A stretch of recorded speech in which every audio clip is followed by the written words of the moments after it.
The following is a presentation of the Radio Misfits Podcast Network.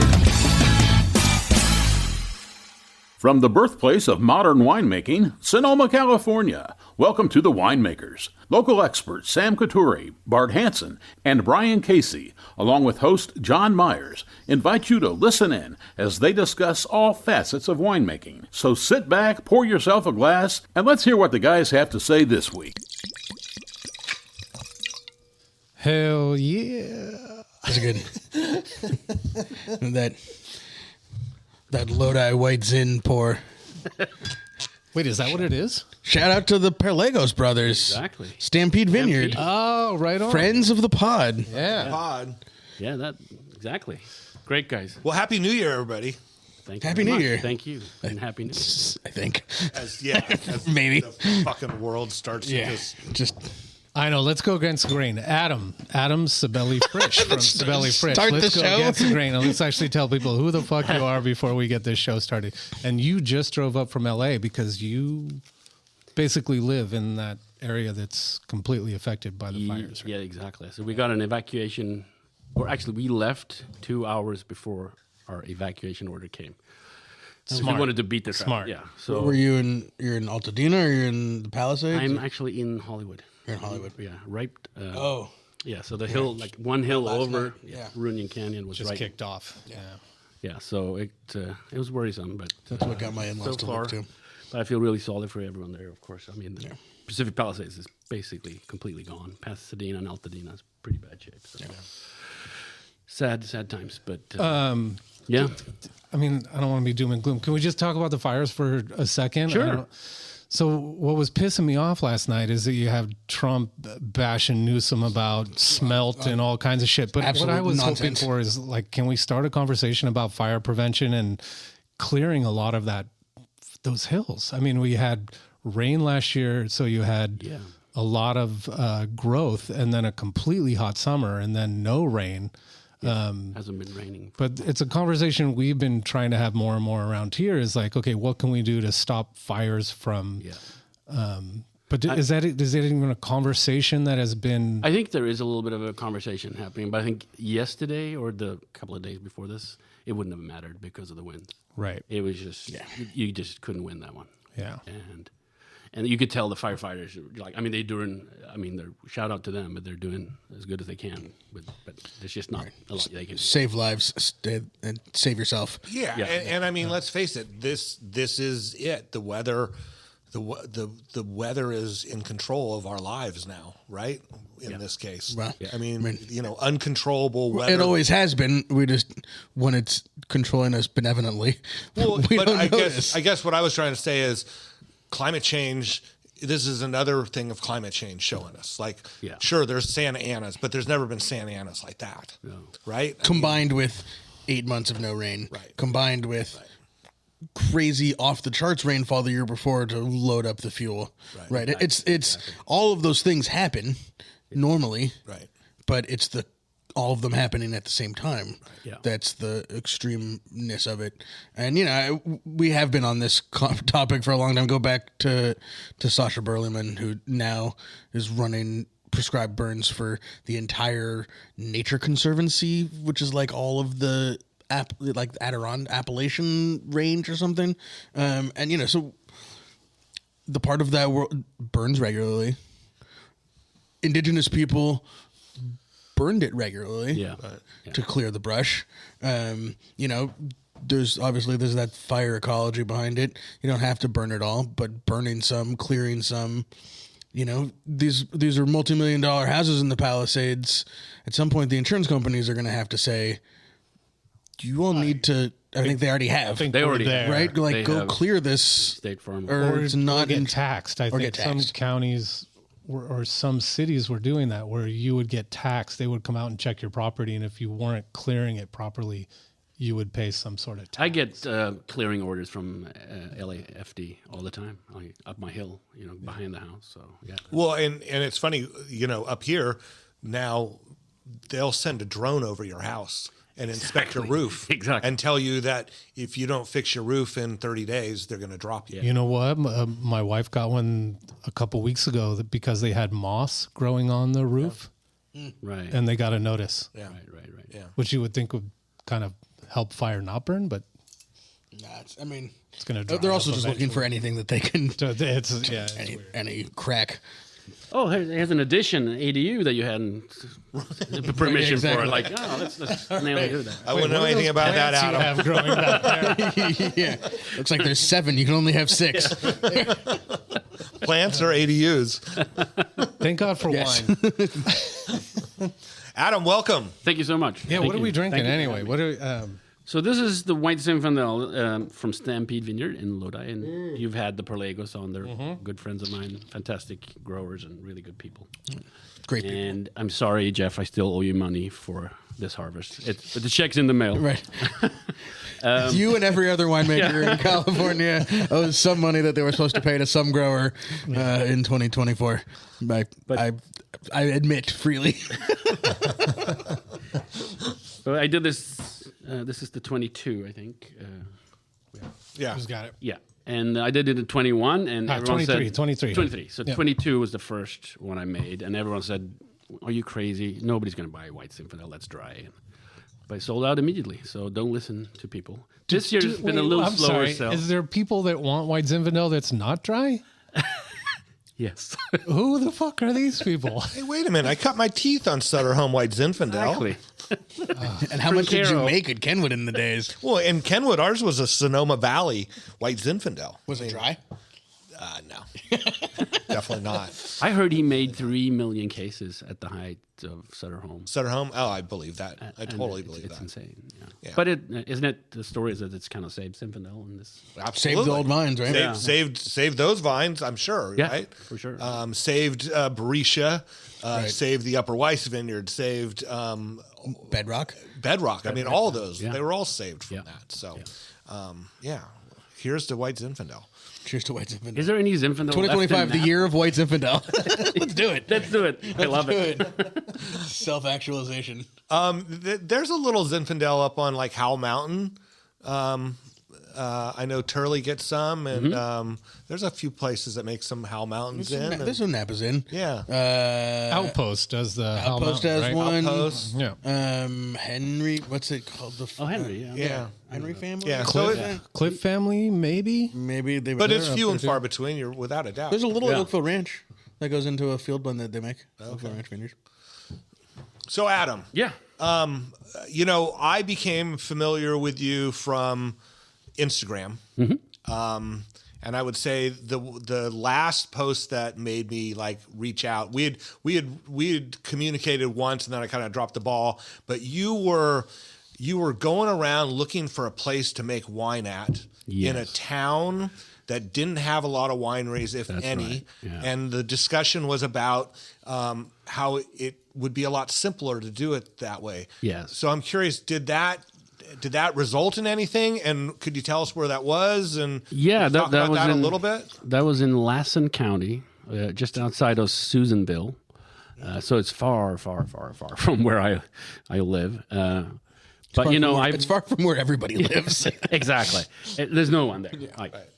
But I've been in a custom crush facility the first 2 years, and I had my own facility in downtown LA for 3 years, and I would love to own, but I don't have the money to buy anywhere down there or anywhere. I mean, I could never afford here or Napa or anywhere. Not even Lodi. Lodi is way off, and it used to be that way. But so I've been looking far, so I put an offer in on this property. It was rejected. He didn't want to sell it, it turned out. So maybe it's a blessing in disguise. Yeah, okay. But Lassen County gave me permission within a day. They said, yes, you can do that. And I just can't imagine any other county where you could get it that quick and they're like on your side. Yeah. Gina, the one person that works there, she was like, hell yeah, we could use a check. Yeah. Winery in town? Stoked. Yeah, right? Maybe they'll make White Zinfandel. Does it go with trout? Exactly. So the hunt continues. So This would be great with trout. Trout almondine. Totally. But I'm in a custom crush now in Lodi this year, and it's working fine. And but who are you with? He's Lodi Crush. Okay. Yeah. Okay. Cool. What's his name? Gerardo. He's a great guy. Yeah. And I have friends who do high-end wines in Napa. I mean, this is a third or a fourth of the custom crush cost of Napa here in American Canyon and stuff. But it still ends up being more expensive than when I had my own place. And where was your place in L.A.? It was on 15th Street, and right next door was Abe Skoner and the Scullions. We were neighbors, and Raj Parr is part of the L.A. River Wine Company, and so he was there once in a while. So it was a good community. It was just the actual space was a nightmare because it had one of those loading lips. We couldn't have a forklift. We had to always get it from a pound and drive it over on city. I mean, it was just an absolute nightmare. Yeah.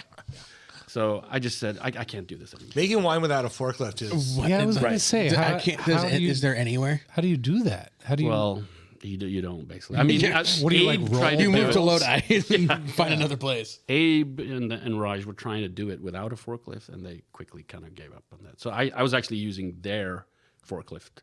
I kind of borrowed that. They were really gracious with that. So you had a pallet jack, but no forklift? Exactly. I had one of those little electric pallet jacks that I can use inside to move barrels. But the minute I had to take something out or in, I had to have a forklift on the out. I mean, logistic nightmare. So it got old. Making, I started my first harvest. I made homemade wine that year. Right. And I realized very quickly that having a forklift to do everything is a lot easier than not having a forklift. Yes. Yeah. Like it's the difference between having fun making wine and not having fun making wine. And also it was so small. It was only 800. I mean, I think I have the world record for a maximum amount of tonnage through 830 square feet. I did 30 tons. Holy shit. In 23. Wow. In 830. So it means every barrel has to move to get to anything. I mean, it's like it's a Jenga Tetris. game. Yeah, Tetris. Yeah, perfect. And it's just complete nightmare. So life's too short for that. You need space as well. A forklift and lots of space, I think, is a good combination. Yeah. And a pad, and a crush pad, and a crush pad, and a couple of interns, and a couple of interns. I need to get to that. Me too. Well, how long have you been making wine? So this was my 7th vintage. Yeah. All right. And before that, what did you do? So I've been a cinematographer for most of my life, and this was just a little.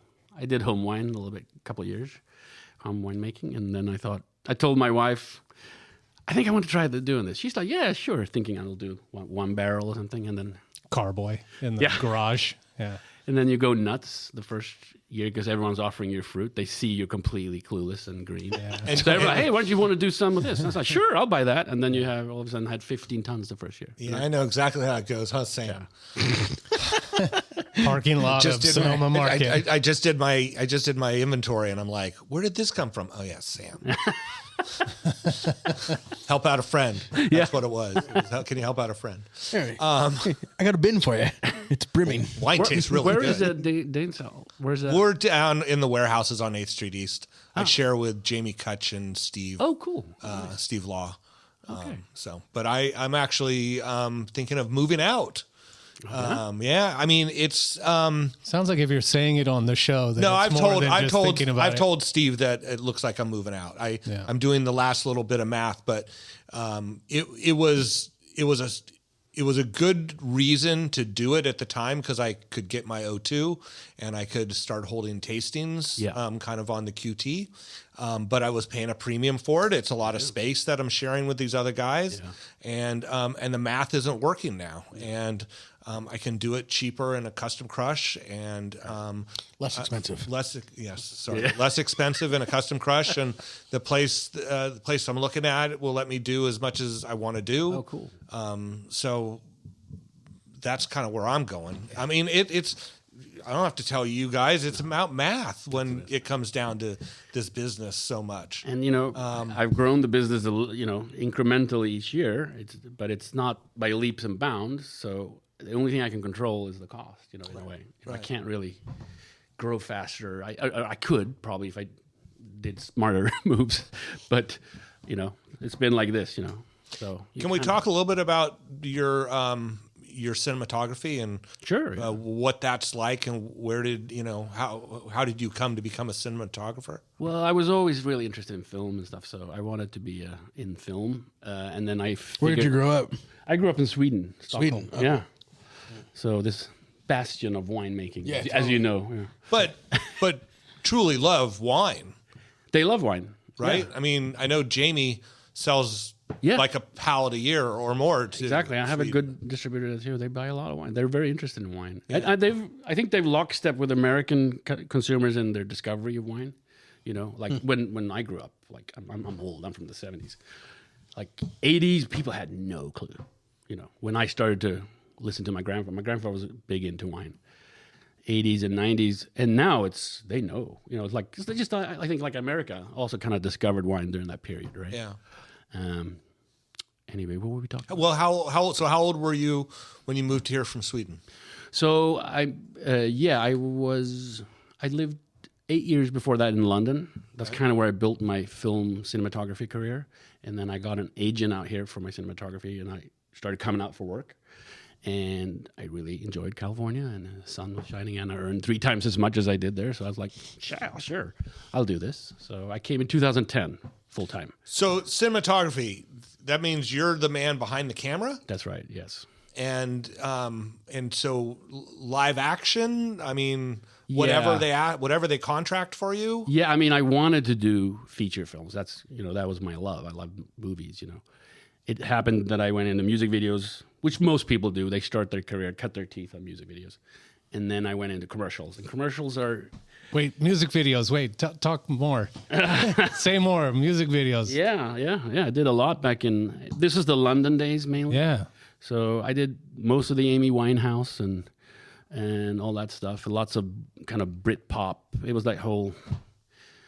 era of it was just after Blur and those guys. It was kind of like Oasis and just after that. Okay. It became a bit more poppy.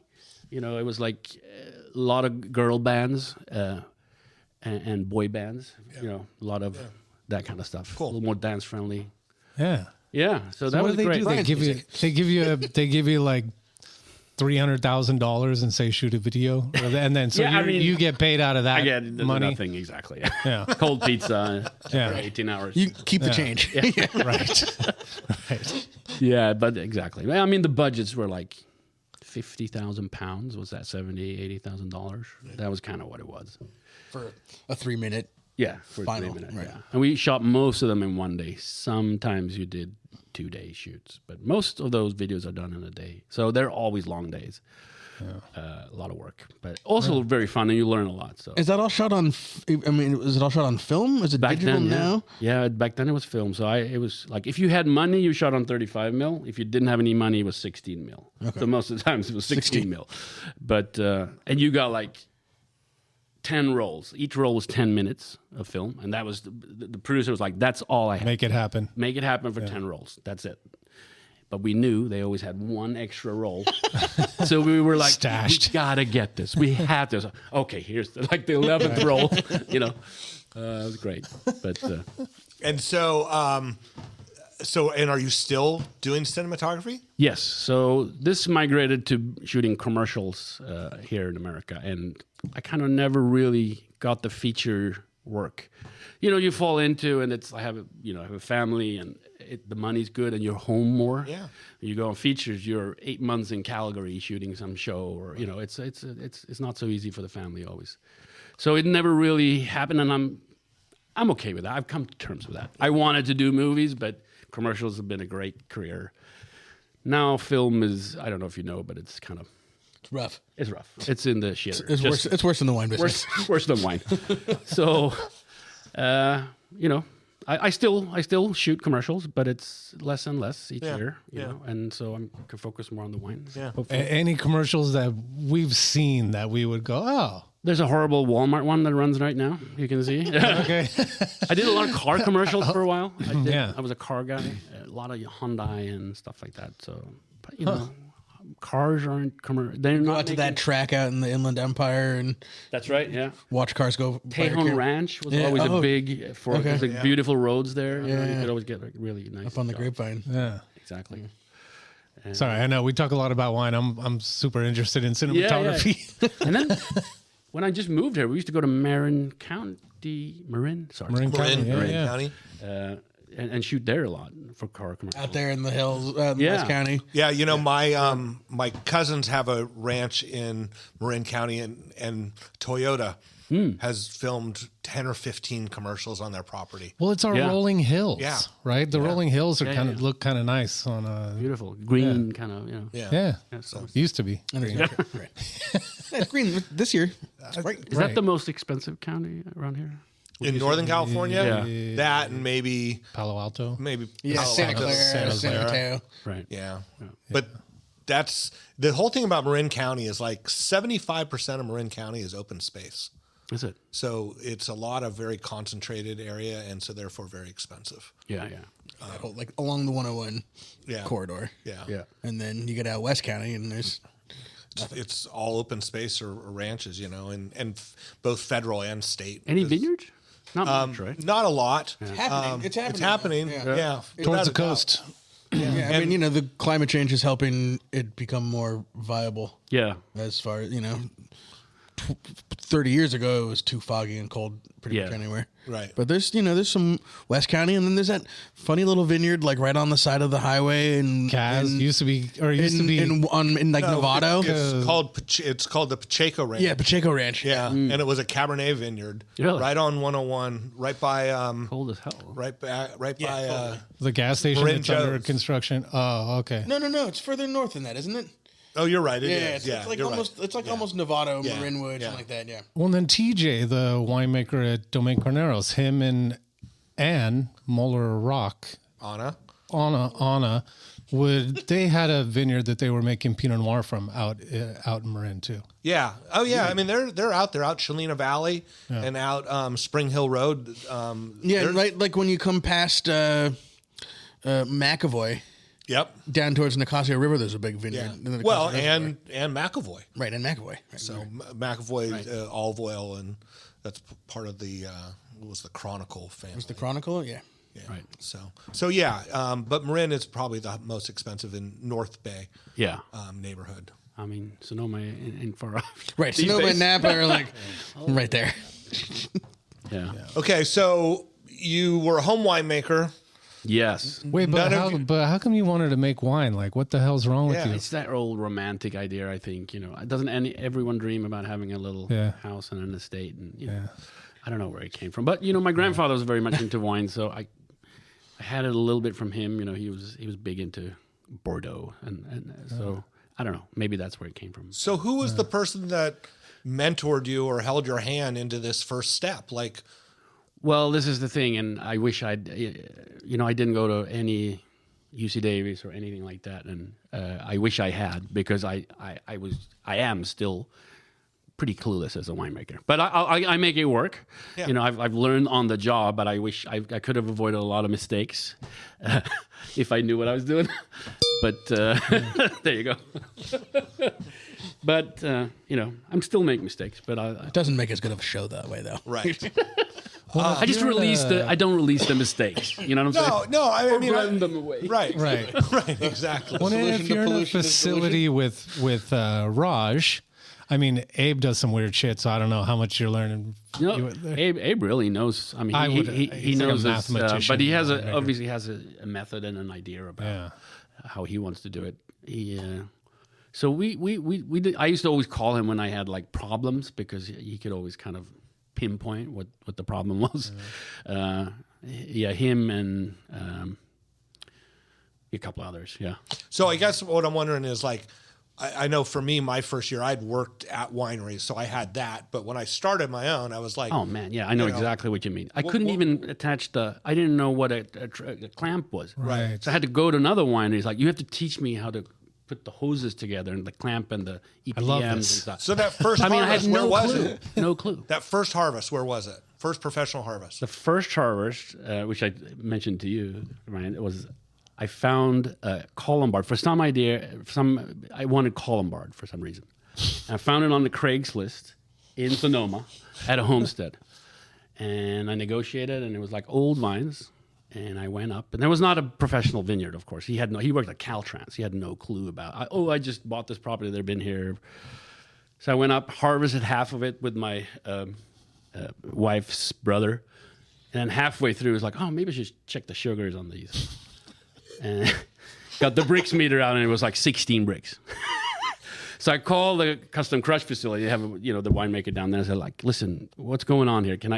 Oh my God. He says, stop picking.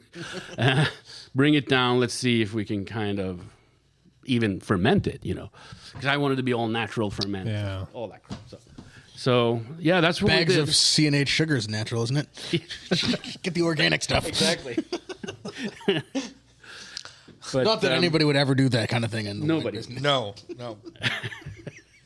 So I mean, you literally you went to a custom crush place. Yeah, they were in Santa Clarita, just outside of LA. So okay, first 2 years I was with them. Okay, and they were really good guys, but they were more like I had the idea for the wine, but I wasn't necessarily allowed to be there. Right. And actually do all the work. They wanted to kind of do that themselves. Right. But it was my idea. This is where we're picking at, and this is how we're doing it. And so I'll take credit for it.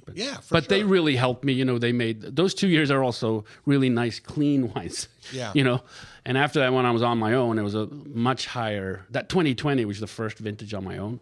Man, that was a steep learning curve, and it was also that hot year. It was a crazy year. That was a hard vintage to go out on your own. Yeah. Yeah. So I was like, oh my God, I almost gave up then. But in fact, I gave up. So as like in 2021, I decided not to make any reds. I said, screw it, I'm just going to do whites because I can't deal. It's like, for me, it's twice as amount of work with doing a red because you have to destem and then you have to press, whereas otherwise you just press and it's done in the tank. But then, of course, in 2021, I was like, oh, I missed the reds. So I'm back to it now. It's all good. Right. Yeah. But, yeah. Okay. So, all right, let's talk. Let's go. I want to go back to your grandfather was drinking Bordeaux. You come to California. You're shooting music videos and commercials.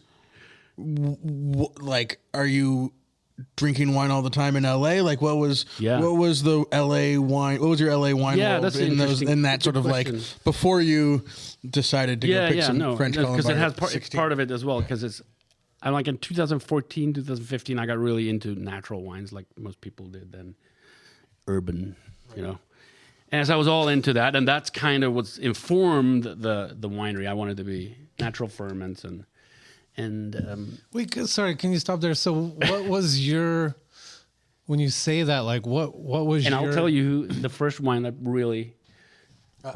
He's pointing at me. Uncle Tony. Uncle Tony. Okay, so this is what I'm wondering. Uncle Tony. So something that Roni brought down to L.A., or maybe it was Amy Atwood in those days. It was one of his blends. It's called, it had like a rainbow. Yeah, it's Albarello. Albarello. Yeah. That blew my mind. It really blew my mind. That's a lot of people's gateway wine. Cool. And Tony made a lot of that. It changed my whole outlook on wine, actually. So I'm forever. And I met him I told him that because I met him at the wine port a couple years later. And I said, like, your wine really changed everything for me, which is great. And what did he say to you? Oh, great. Will you buy a case? Yeah. I tried to exchange wines with him, though. I said, like, can I send you a case and you send me a couple of bottles? And he's like, well, is it natural? Is it filtered? Yeah, it's filtered. Oh, no. Ain't that one. Nobody passes the checklist. Does it have any perceived defects? So that didn't go, but it's all good.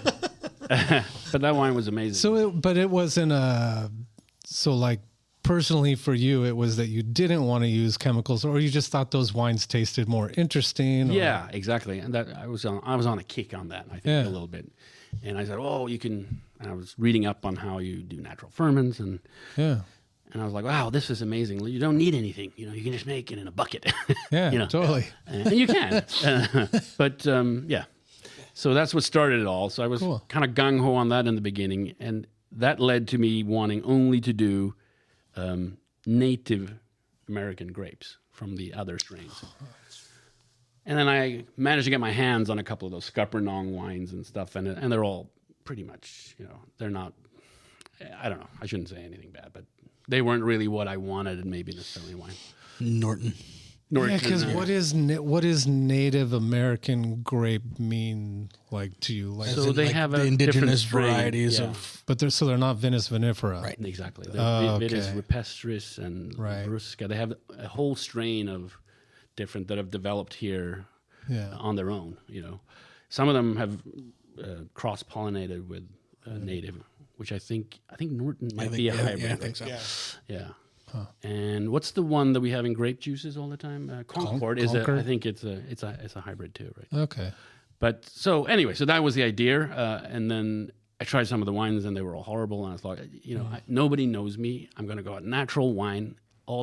It's just not going to work. Yeah. So what's the most oldest Vitis vinifera, and that's what led to Mission, that one. Cool. And I got really deep into Mission, and I tried to learn the history, and I was really into that. So, but it was really hard to source Mission because nobody. I mean, it's all been ripped out. Nobody cares about Mission anymore, right? Right.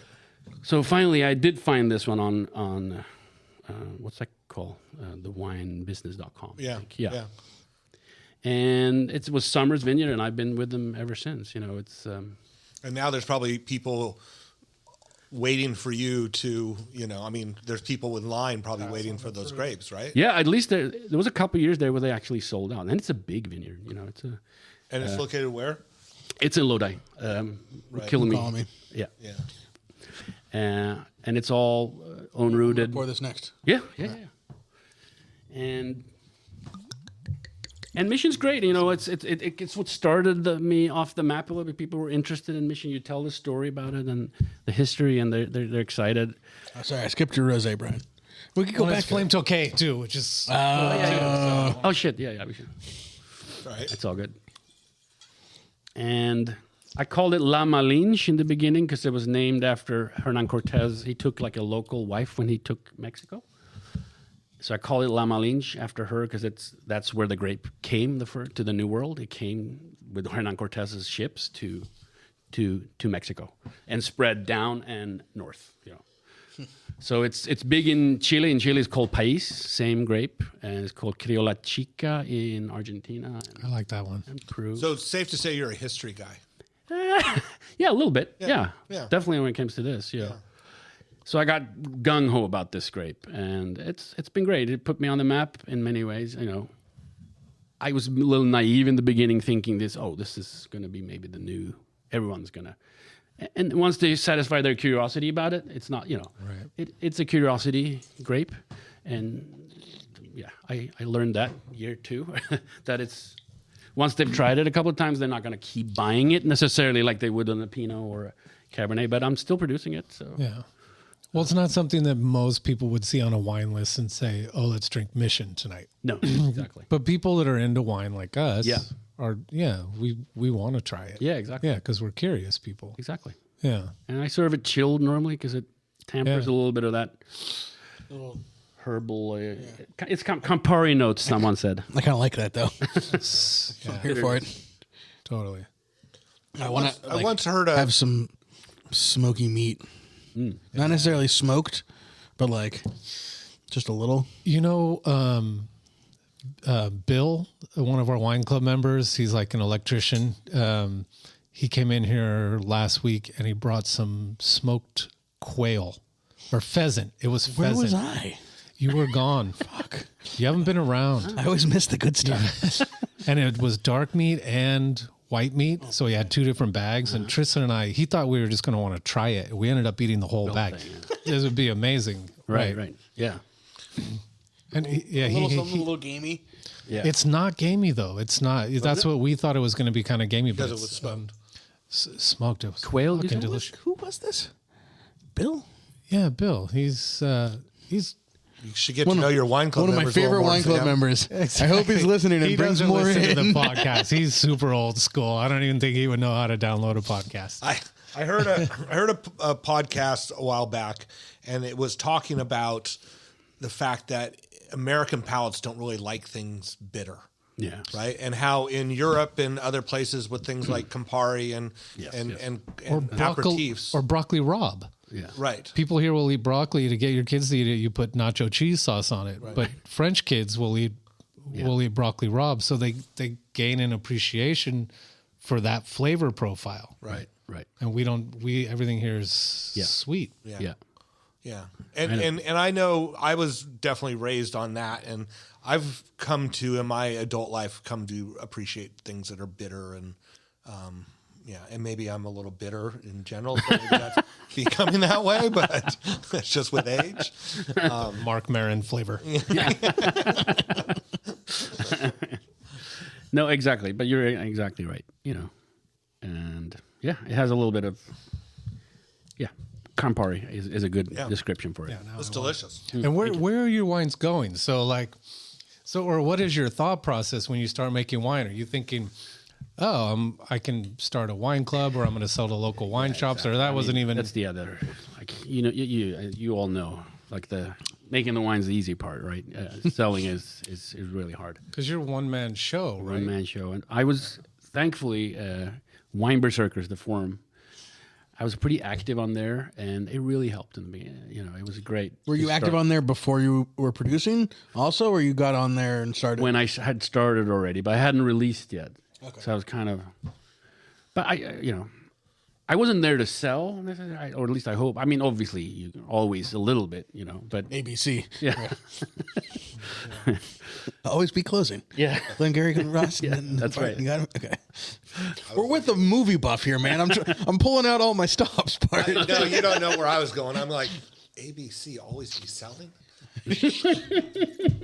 Closing. Alec Baldwin. No. I got it. I've seen the movie. Yeah. Oh, I like that. So is that really flavor? You think something that's natural in the grape, or for that sure. was for sure? It's a very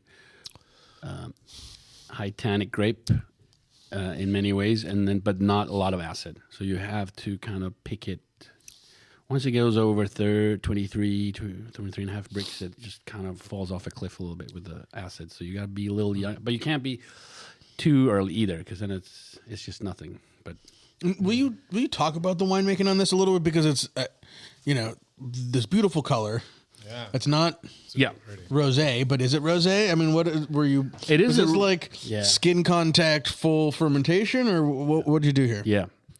So just destem, and it sits there for a little longer than the primary fermentation. Try to keep it on there another couple of days and maybe a week. But it is a light colored grape, so it's never, this is probably the darkest year. And it has to do with, there's also, I have to be honest, there's about 5% Zweigelt in this that I had. It just got cooler. You're gonna have to say that slower. What? 5% what? I had made some Zweigelt and I had a little bit left over, so it just kind of got topped up with, Yeah, topping barrels. Topping barrels, exactly. So a little bit of that color comes from that, but so 2019 will probably be a better rendition of, and unfortunately I don't have any left. God bless. Yeah. When you don't have any more 19s, that's a good, yeah. So it is a light grape, and people say, "Is it a rosé?" It's like, well, it's a light red, And like you said, it's slightly chilled, chillable. Yeah. But there's also a connection with color and depth of flavor. Like, so people, I think, assume that a light colored wine is a light wine. Right. It's not always necessarily the case. Right. Nebbiolo. This would be a good example of a wine who maybe is more mid. I mean, this would be a great wine. Like you always talk about pouring wine into a black glass and tasting it. Like, exactly. Taste it blind, right? You would never know that this was this light in color to taste it. Right. You would expect it to be darker. Because it just has that little more tannins and bitterness. So it'd be a fun one to fuck up Jasmine and Tristan's blind tasting night with, right? Throw this out there. Yeah. Just keep it.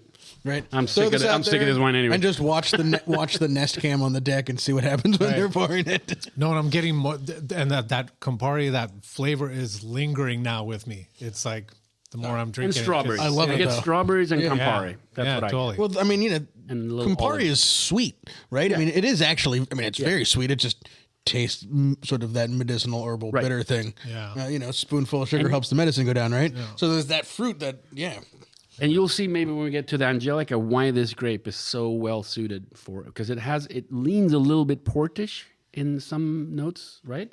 And the herbalness and the bitterness adds when you add sweetness to it. And we can check that out. Now we, of course, we got to get through these other 4 wines. Anyway, we did good. We left some on the counter. Yeah. Oh, we did. Okay, good. Yeah. And you guys should really try the Flame Tokay too. Yes, I actually poured the Flame Tokay first, but Sam, you guys jump in. I mean, again, ancient grape, right? Yeah, and exactly. And that came by chance. It was just Mike, who's my kind of grape connection in Lodi, who brokered the Mission first year. He just sent me a photo of these Flame Tokay, a whole cluster, and he said, "Do you want these?" And I was like, "What the hell's that?" Oh, it's called Flame Tokay. It's an old Lodi grape, like a tabletop. Look, that's my camera. Yeah, tabletop, table grape, right? I said, well, I don't know what to do with that. But the color of that cluster was just so beautiful. And I thought, maybe if I make it like a little skin contact rosé, that could be interesting. And if I can get that color, then it'd be worth it just for the color. And it just turned out to be. So I had it on the skins for maybe 3 months. Oh, wow. Yeah. The first year, this is shorter, but the first year was very kind of orangey, winey. This is just maybe 2 weeks, I would say. Well, and you have a picture on your Instagram of a cluster of Flame Tokay. Yeah. And it is a beautiful color. It is. It looks almost like not a real photo, like it's been manipulated, but it's pretty. Yeah, it's gorgeous. And so I don't know. I think I was the first one to kind of do this wine in that style. I mean, they've used it before for brandy and stuff. Right. But I don't think anyone's really done this. And it took off. I shouldn't say, but people were very interested, and it sold out the first year, and I've made it ever since. And it's always the acidity's great. It's a good seller. It's like orange. It's like orange marmalade. Yeah. You know what they did with this stuff in the 80s? They made White Zinfandel. Yeah, exactly. all those. Can't get any more Zinfandel. Right. We got something for you. Those look juicy. Throw them in there. I get a little apple and olive tap in it. Yeah. Some sort of mix of those two. But this year I'm back to the original 4 months on the skin. So this year will be even more. So is it still on skins? No, I guess not. Still on skins. It's still on skins. Okay. Yep. And again, where is this wine going? You seem to. Do you just every year add on something else? Yeah, I mean, I was like I said, the first year they could sell me anything, I was a complete open checkbook in their eyes. So I was a little scattershot the first couple of years. I'm trying to be more focused now, and reverse engineering it. I'm saying I'm about California heritage varieties, because now I have a pretty big focus on Zinfandel as well. Yeah. I also make Syrah in like a sub series, but we can talk about that later. But that's such a great vineyard too. Yeah, it is. Really good White Hawk. So what was like, do you remember the first time you sold some of your wine to like a store or a restaurant or something? I had a release, and I'd kind of gone wide on Wine Berserkers, and people ordered, and I remember I hand delivered them to my LA buyers. Yeah. It was really fun, and they're like, you got to meet them in person. It's great. It's like, it's a good feeling. Yeah. So, but the first years were just that, just selling direct to.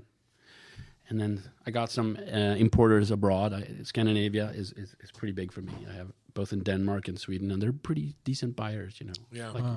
They're interested. Because of the monopoly, they kind of, people go deep once they, that's good. But you don't make any money on it necessarily, but it's nice to be. Right. Well, it's still cash flow. Yeah. Moves inventory. Yeah. Yeah, exactly. Right. It allows you to continue to make wine, right? And, exactly. Yeah. Gives you a reason to go back there. Exactly. Yeah. So I go in the summer and I can do it. Is this deductible? It's 108 degrees in downtown LA, and you get to go to Sweden. Yeah. Exactly. Yeah, what is your like annual production of wine, do you think, at this point? I make about 15 times, like, what was that, 1,800? Sorry. I'm trying to think here. 1,500 cases, right? 1,500 cases. Right. And pretty much a lot of it direct to consumer, or but I also, to be honest, I have certain things sell out sometimes really quick, and then others you're sitting on quite some time at the I have quite a lot of wine in the cold storage. What sells out? So I'm taking to kind of I just sold out my 2023 Zinfandel. It wasn't huge production, but that sold out pretty quickly, so that was really good. And the first Zinfandel, the white Zin, sold out immediately. The Syrahs are doing pretty well, I think, and little slower on the Zinfandels, but I also make a little more there, so it's about the same. I mean, I find that Zinfandel is a pretty good, steady seller. Yeah. It's not but it's obviously, I think there's more. I don't know. Syrah seems to be picking up a little. I don't know. I don't know. I don't know if you feel the same. If we had $1 for every time we. Well, I mean, Syrah, it's the next Cabernet. We haven't been saying that for a long time. Well, I mean, that's why we got in so much trouble with Syrah, right? Because everybody said it was going to be the next Cabernet, and then you had Syrah decline. Make it like the next Cabernet. Correct. And then you had Syrah decline, Yeah. right? And that took out a bunch. And I mean, if you probably looked at for how many acres are planted to how it's selling, it probably is selling better now, in more thoughtful places like that instead of, Kenwood, Carneros. Right. Sorry, Lee Hudson. Right. Oops. Yeah. The Bedrock guys, they were on here, I think, and said that their Syrah is selling pretty steadily and quite well too. Yeah. So it's encouraging to hear, Yeah. I mean, I wasn't here, but some podcasts. We sell out of our Syrah. Yeah? Yeah. I mean, we don't make a ton of it, but we, Yeah. It's kind of the same thing with people who know it and love it. Yeah. And once you get The it in winemaker. someone's mouth, Exactly. then they're sold on Yeah, it. But they're great. Yeah, if it's left up to them to pick between a bunch of different things, Yes. you have a much lower percentage. But once you taste them on it, they're like, "Holy shit, this is amazing!" Yeah, we know. Yeah.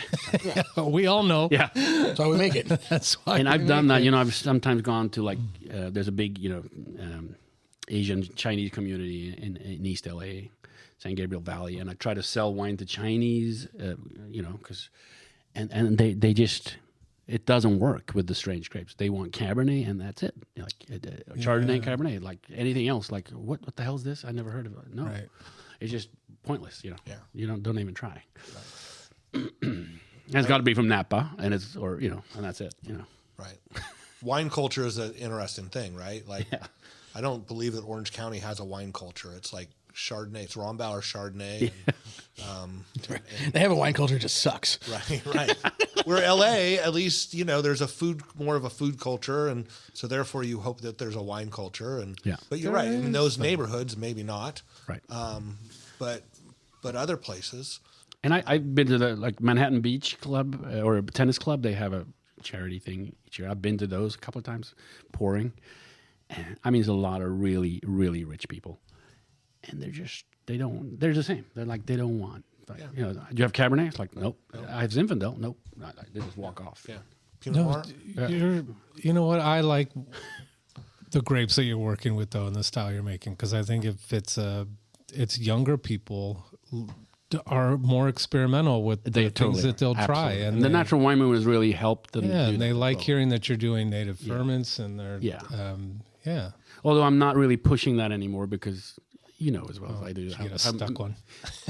That too, but also the wines are so uneven sometimes, and I don't want to. Right.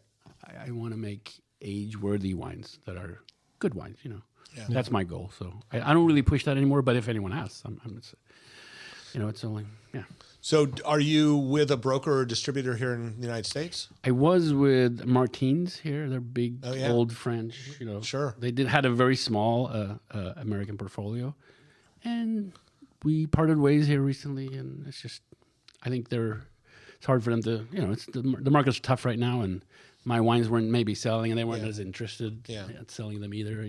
So we just kind of parted ways. Yeah. So I don't have anyone right now. I'd love to have someone, but. It's like sometimes you do little feelers, and like I had one the other week. I did a little feeler, like, would you be interested? And he's like, and he was asking for the sheet from where sheets? Not the tech sheet, the ones where the previous distributor had sold to, what's it called? Oh, we wouldn't know. Like the sales. He wanted that. That was the first thing he asked for.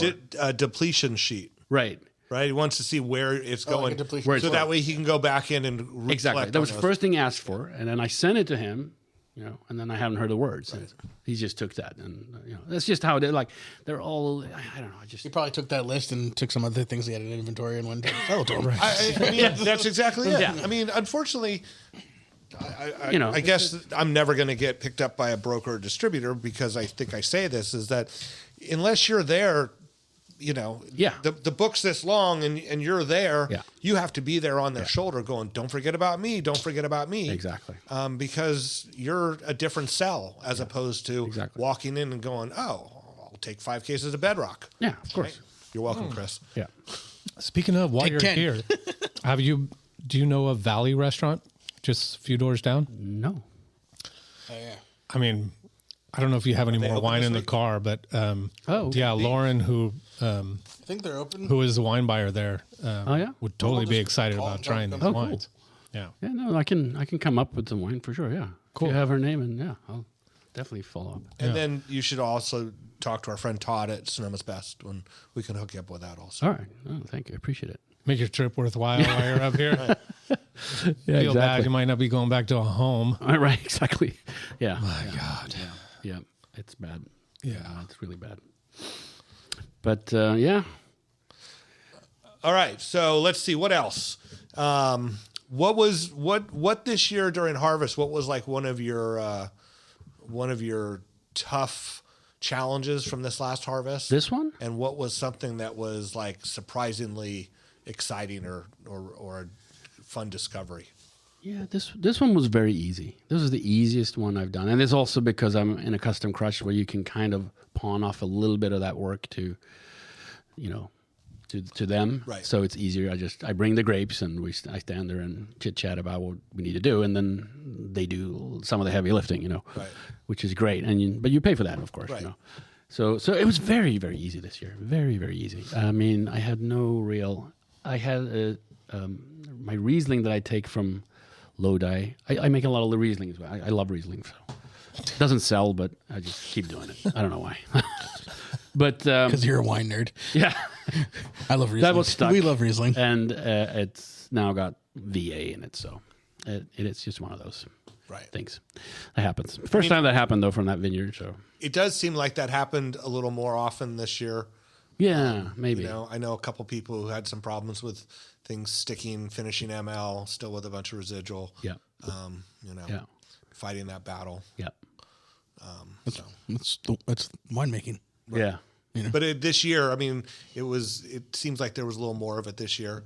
I had more things from ETS saying stuck fermentations, Scott Labs emails, stuck fermentations and Question mark. Yeah. Feeling stuck. A lot of those subject line, feeling stuck. Scott Labs, you're like, nah, not me, but I'm eating my fiber. Right. I'm all right. Not me, but I can tell you my friends. Yes. Thank you. We want to try this is 100% or not whole cluster, stem inclusion Zinfandel. Absolutely. Maybe that could be fun because it's a kind of a unique wine. Thank you, Sam. Yeah.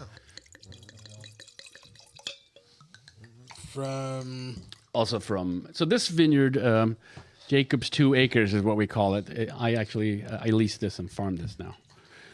Wait, in Lodi.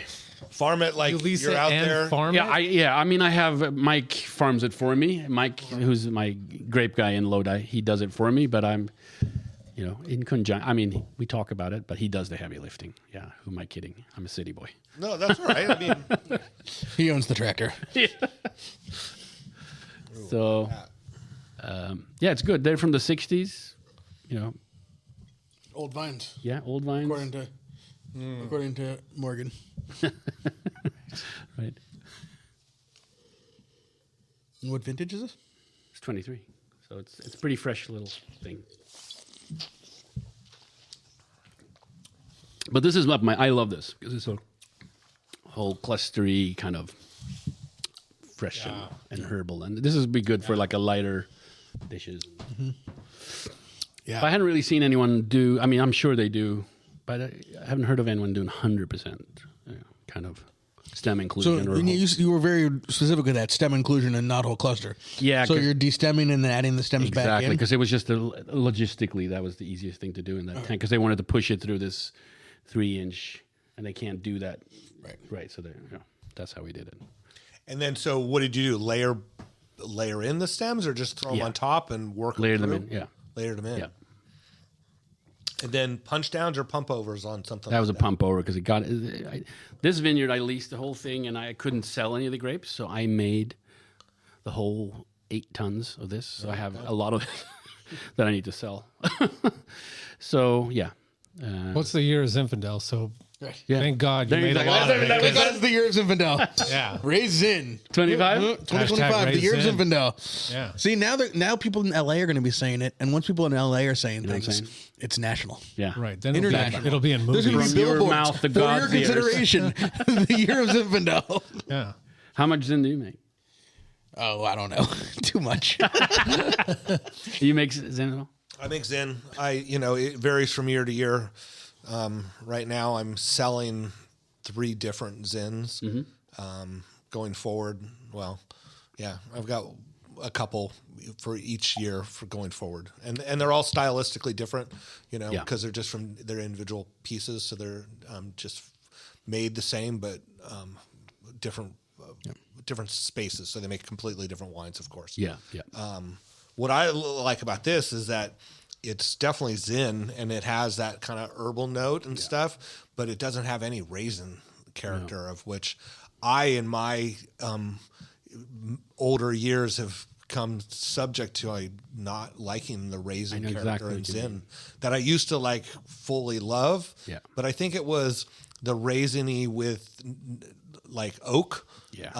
That I know exactly what I you mean. fell in love with, and now I'm like American oak or well, just that, working at larger wineries, you get the chance to have budgets to have, new oak to put things in. Yeah. And I think the new oak kind of masks some of the raisin character and gives it a richness and a sweetness. Yeah. And now I'm just kind of done with it. I know, because I started out loving Amarones. That was one of my big, before I got into the whole naturals thing. And they're all like that. And I can't drink them anymore. Like they're just too much. And what was it? Because Zin is an uneven ripener, so you think you get raisins in more raisin berries when you're going in, or was it older Zinfandels? No, I think it's for me. I have always felt that the market, right, the producers just started chasing more intensity and wanted the dark color. Yeah. And they didn't want the green berries, right? Yep. And then in general, optically sorted them away, maybe if they had money. Yeah. And also remember, this was when Cabernet was going darker, more concentrated, right? Yeah. Like, lower pH wines. Higher pH wines, lower acid wines. Yeah. That was just the trend in general. Yeah. And I think we've seen that that's kind of coming back the other way now, right? Don't you think, Sam? I think that there are more thoughtful producers and more specification, specialization. Trends have shifted back. I think actually it shifted way back. I think right now it's kind of coming to a happy place in the middle. Yeah, right. Exactly. Where you want to taste the fruit, right? Like this is a great example of California. The sun shines. Yeah. I blame it on Zap. Yeah. The rise of Zap when Zap would have that. It's all Joel Peterson's fault. When Zap would have that tasting down at Fort Mason, and there'd be 800 people in there, and you're drinking 47 wines, and they're all 16% alcohol. Yeah. And that was the height of it, and I think it's just kind of come back from that. Yeah. I think personally, I went pretty lean and mean, because it was part of the whole natural thing in the beginning. That was 12% wines, and now I'm, like you said, I'm more comfortable around 13.5, 14. I think that's kind of a 23.5 used to be how they used to harvest here in California, and I think that's what kind of works for 24. Maybe. Yeah, I like the freshness of it. Yeah. Yeah. But then I miss the target sometimes because I'm not always, I think when you have an estate winery, you can be on top of things much more. I'm like calling them and like, okay, I'm driving up tonight, Right. And sometimes you miss it by a bricks by just driving up overnight, like it can, if it's a hot day, it can be the whole difference, But I try my best to get there in time. Yeah. All right, so I'm excited about Syrah because I've had Syrah from this vineyard before. Cool. Now, I have to be honest, since I was the new kid on the block. I don't, shit, you're making excuses already. No, but no.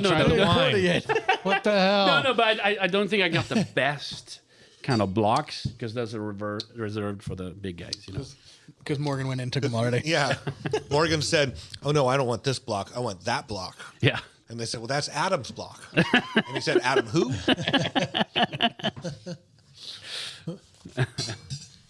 How did you get this fruit?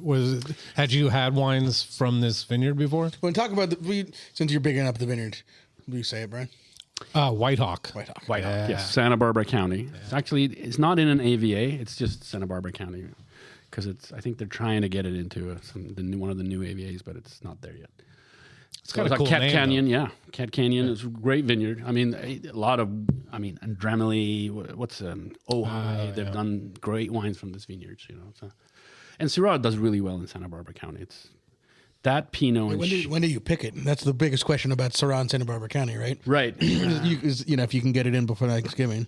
I don't remember when this was. It was pretty late. Yeah, 23 especially. Yeah. I think Morgan. It was a long season. I know that Morgan picked.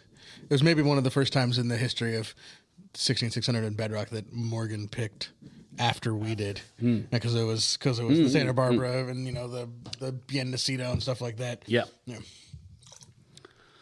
It should probably have been open a little bit longer, but yeah, it's good. I mean, I love it. I love Syrah. This is so.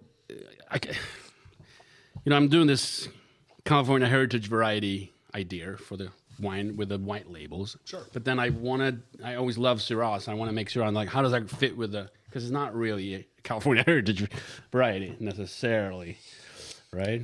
I mean, it was probably here. Yeah, maybe, right?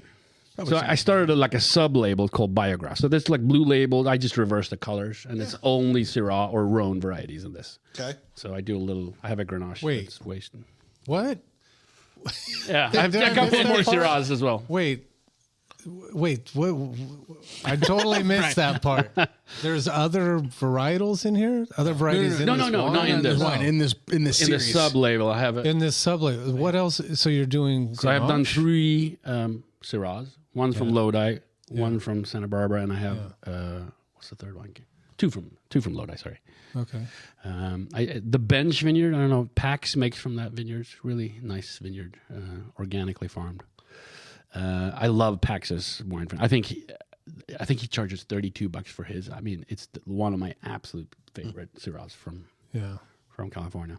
But anyway, I did a Grenache from Napa because a friend of mine a rich friend has a Grenache vineyard in his front.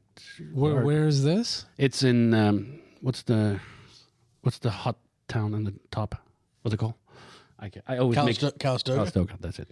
It's in Calistoga. Huh. And it's about a ton. So I got it for free. So that will come up maybe next year. The best great price ever. Yeah. It still cost you money somehow, but it was free. And I never wanted to make Grenache, but if I didn't say no to that. So. Well, is that the only, you took all of what he has in his front yard or Yes. What else does he have? That's it. He just grows Grenache. Yeah. It's a little bit of. So what is that? A ton. So it's like it's half acre, third of an acre, maybe. Right. Yeah. Yeah. Yeah, if you prune it, or if you're dropping fruit, you're dropping. Yeah, I mean it's an overcropper. It likes to go. It can if you let it. Right. In big clusters. Right. I mean, even and Syrah kind of fits in this too, where there's a similarity, not in obviously the way they taste, but in the way they grow or can be grown between Zinfandel and Grenache, and Syrah fits in a little bit too with big clusters, big berries, thicker skin, right. And for sure Grenache is in those old vine blends. Mm-hmm. I know there's Grenache out in Old Hill that was there from the 1880s or whenever that was planted. I'm sure there's Syrah out there too. Right. So there is, the way that they grow, the way that they probably need to be thinned and things like that. Yeah. That Syrah, Grenache, Zinfandel all have some. Yeah. There's a Venn diagram that crosses over for sure. Right. Yeah. Yeah. Zenz does that too. Yeah. Yeah. This is mouth coating. Yeah, I dig this. Yeah, it's no oak. So it's I think you sell yourself short. The way you talk about yourself is kind of like, kind of stumbling around in the dark. But the wines are great. Thank you. I appreciate that. Yeah. Yeah. So getting better. biograph. Huh? It's biograph. Biograph means cinema in Swedish. Okay. So that's why that comes from. Okay. From the cinematography part. Cool. Yeah. And then the other proprietary names, is there stories behind them? Yeah, so I try to name each wine. And Mariedam is the village my mom has our summer house, our family home in. Okay. Like, away from Stockholm. It's not a little, small, old, wooden house in the middle of nowhere. So that's that village. Einedal is the street I grew up in when I was a little kid. Okay. And then Marina is the new name. I had to change name. I got sued by someone. So I couldn't use the name that I wanted, La Malinche, for the mission in the beginning. So now I had to change it to Marina, which is much less interesting. Wait, someone had La Malinche? Someone had released, you know how it is. If you once have commercially, you own that name, right? So it was a cease and desist. I shouldn't say sue. Right. Lawyers were involved. Yeah, lawyers were involved, Yeah. and Sabers it was just were easier rattled. to change name than to. And what do you, the Grenache, are you going to do it on its own? Because, wait, you have a half a ton, so you can't even He has really... a ton. Like a He has a ton. Yeah. Or are you going to blend it in with something? No, I'll do it as its own. But it'll be under this biograph series. You know this guy? No? Great radio, Brian. It's another Swiss guy. Oh, okay. Swedish. That's what I said. Who's that? He's a architect who built Quixote Winery over in Napa. Yeah. But it's like it's What's the his only. I don't know. I don't remember. Right. But And even if you did, you weren't going to pronounce it right anyway. It's not only is it great TV, but it's terrible It's radio. totally racist. You know this guy? Oh, yeah. He's All right, you're from Sweden. Here's another guy also from Sweden. You must be friends. I mean, how big is it? Exactly. How big can it be? Is it like Greenland? There aren't too many Swedes, I think. Have you heard of Bergstrom in Oregon? Yeah. Pinot Noir? He's a Swede originally, but I think he might have died now. But he's in his 80s. Sorry. Excuse me, I shouldn't say that. I like that your red wax dyed corkscrew is now getting all those blue wax on it. I need something to wipe it off. Yeah. Okay, this is... It's the Angelica. That's the Angelica. I thought it was Which... a good end there. All right, well, I mean, I'm how not do done you- with the Syrah. No. Let's finish up. Yeah, no. I mean, it's just... It's just getting delicious. going here. Yeah. Thank you so much. I mean, it just needs some time to open up. Exactly. It Blow off a smells- little bit of Also, that. I mean, it's young. It's 23. Right. Yeah. This is It's just a young. I mean, the 23s are going to Actually go didn't- forever anyway. I didn't really want to release it that early. I wanted it to sit another year, but I try to release 4 new wines each 2 times a year. And it was just happened that one fell off that I wasn't happy with. So this one moved up, but ideally should maybe have. It's fine. People can age it, and they're hosts. Then I don't have to take I actually storage like for the it. way it tastes now. I kind of like it like this. Right. Yeah. And then if you tell people buy 3 bottles, 6 bottles, you can Exactly. taste one every year. Buy a case. Buy a case. Taste one every 3 months. Right. Exactly. Now I like fresh. I mean, I like aged wines too, but I actually prefer most wines kind of on the fresher side. That's just, Sometimes aged wines they just lose that electricity. Vibrancy. Yeah. Well, and I think that was. Well, this has got it. Yeah. Yeah. This has got vibrancy. Yeah. And don't you sometimes feel that aged wine is something from previous generations? Prune. You talked about prunes and stuff. That happens, right? Yeah. But I mean, it loses a fresh fruit. And, for so long, at least as I remember or seem to remember, like raisin, not prune. Yeah. The American wine, we bought Bordeaux and they used to always say, oh, no, you got to wait, let Bordeaux age. Don't open it. Right. Right. And so the American wine palate kind of got used to older wines, right? Aged wines, because they had to do that so you could drink them. There's nothing wrong with young, youthful wines. No. And I think it's what you prefer. Like I like younger wines. I'm a lot of times disappointed when I open an old bottle of wine and wonder what it was like 5 years ago. Well, and I personally like old wine, but the ones that you get excited about are the ones that taste way younger than they are, right? You're The ones that we can't afford. You're still looking for the same thing. You're looking for freshness and vibrancy and fruit and but it's like, oh damn, this is 25 years old and tastes like it's bottled 2 years ago, right? Yeah. And so we were looking for the same thing, and the best aged wines taste younger than they are. Yeah. And so.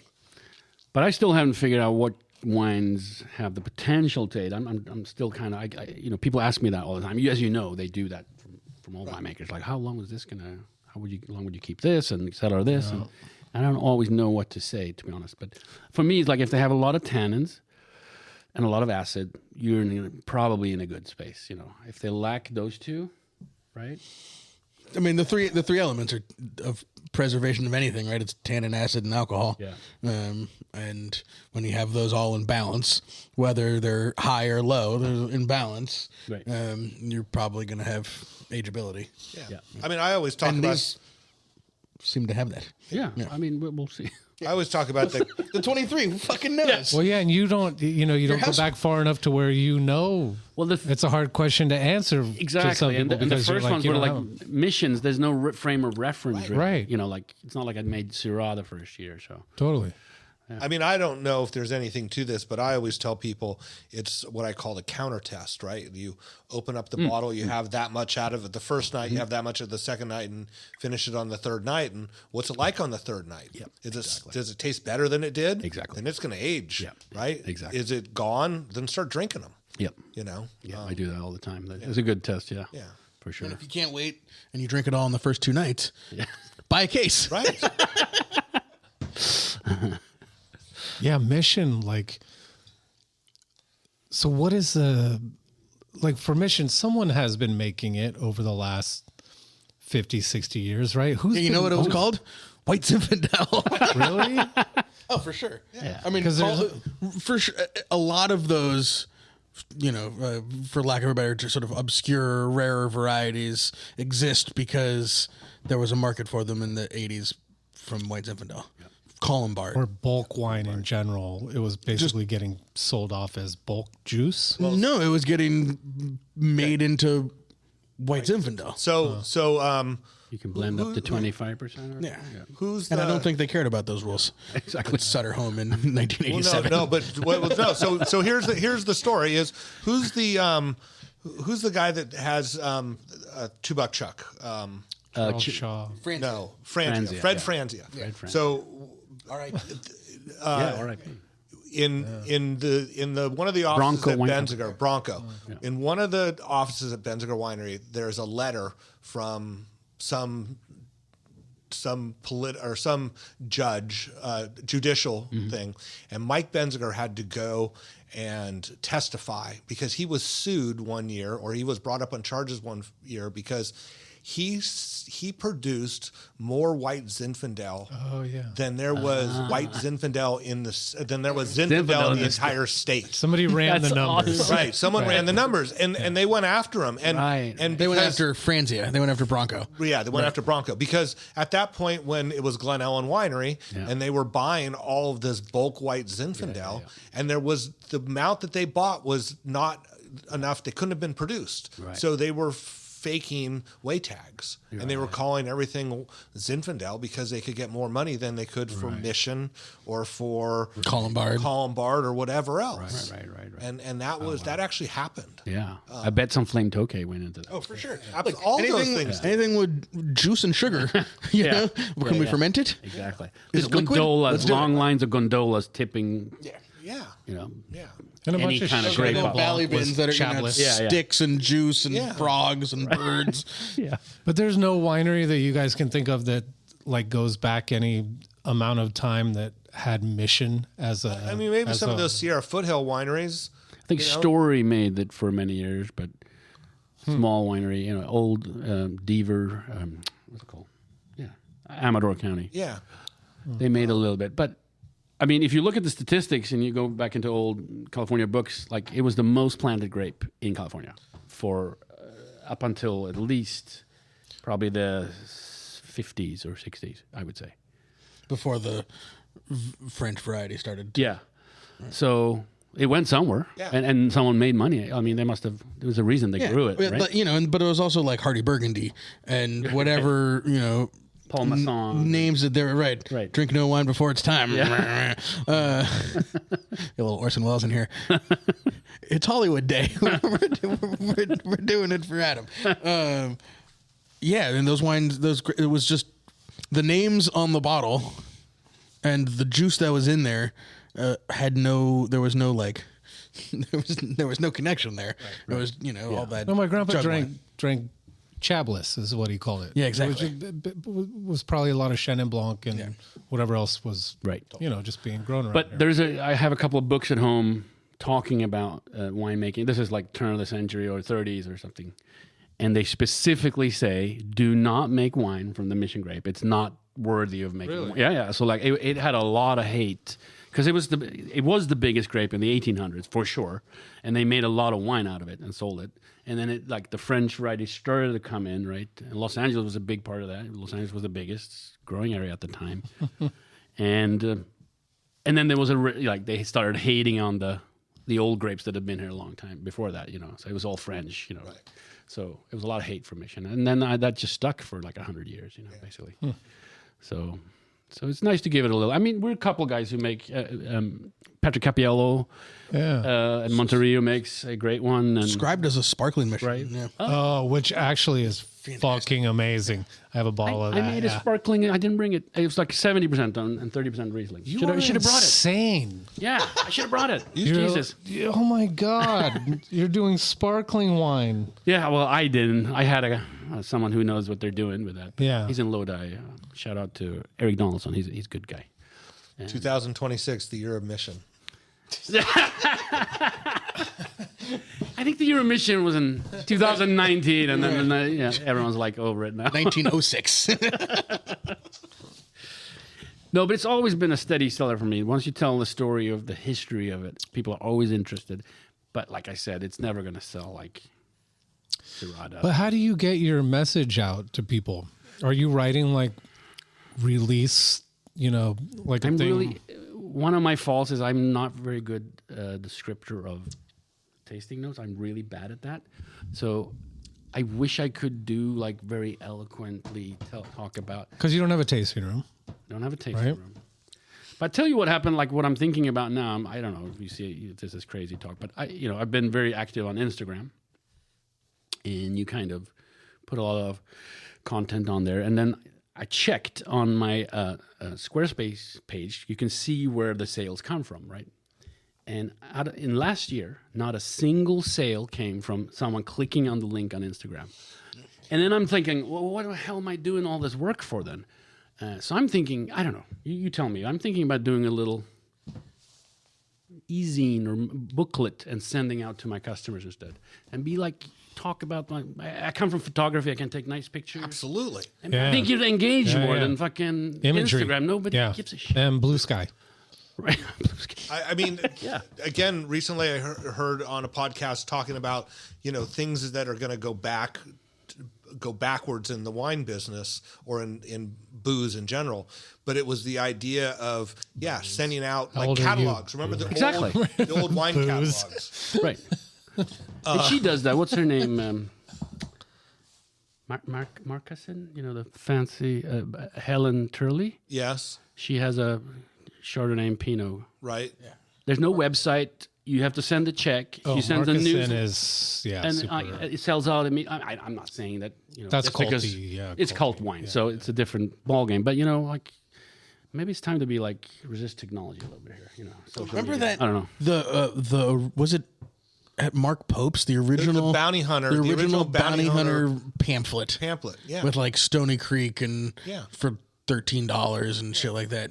And it was something that you looked forward to getting in the mail, right? Right. And you looked at it. Exactly. People pay attention. Right.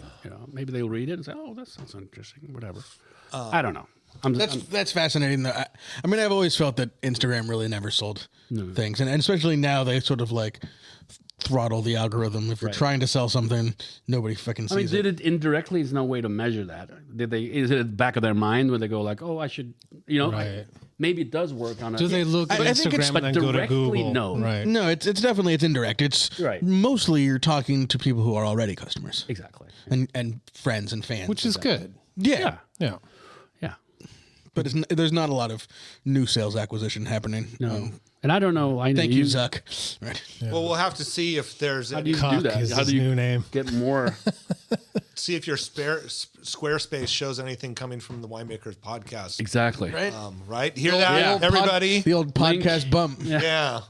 In case you guys are all wondering where to make your first purchase of the year. Click on the after buying your Dane Cellars and your 16600 and your Martha Stoutman, because that came out in 2025, even though we weren't here and we recorded it in 24.